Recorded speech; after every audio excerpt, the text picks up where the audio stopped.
কালকে জানেন ও বর্ধমান গেছিল, তো রাত্রেবেলায় তার ভিডিও করা সম্ভব হয়নি, তাই আজকেই করছি। আজকে সকালবেলা ভাবলাম ফাঁকা আছি, কেউ নেই বাড়িতে, এই সময় ভিডিওটা বানিয়ে নিই। তো ফ্রিজ থেকে আমি কি করলাম, মিষ্টিগুলো বার করে নিলাম। আমি কিন্তু রাত্রেও জানি না কোন প্যাকেটে কি মিষ্টি আছে, তো খুলেই দেখলাম ওরে বাবা, এটা তো সীতাভোগ। ও বাবা, এটাতে কি আছে দেখি। ও, এটাতে আমার ফেভারিট ল্যাংচা। সাইজগুলো দেখেই বোঝা যাচ্ছে বেশ বড় বড়। বাপরে বাপ, অনেক দিন খায় না, আবার ভুল হবে বললে। আমার তো আবার 1 মাস হলেই মনে হয় অনেক দিন খায় না। তো ল্যাংচাগুলো বেশ বড় বড় ছিল।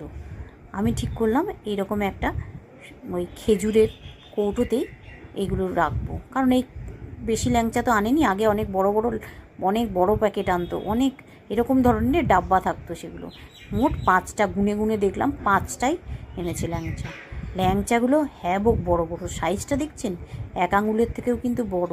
মেপে দেখলাম বেশ বড়।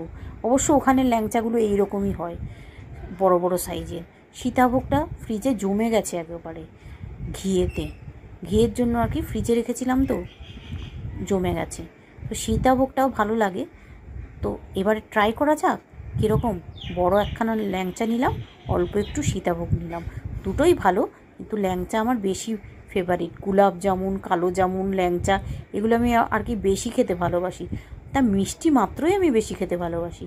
না বাবা, অনেক খাওয়া হয়ে যাচ্ছে, আর কি খাওয়া উচিত আমার? অনেকটাই তো খেয়ে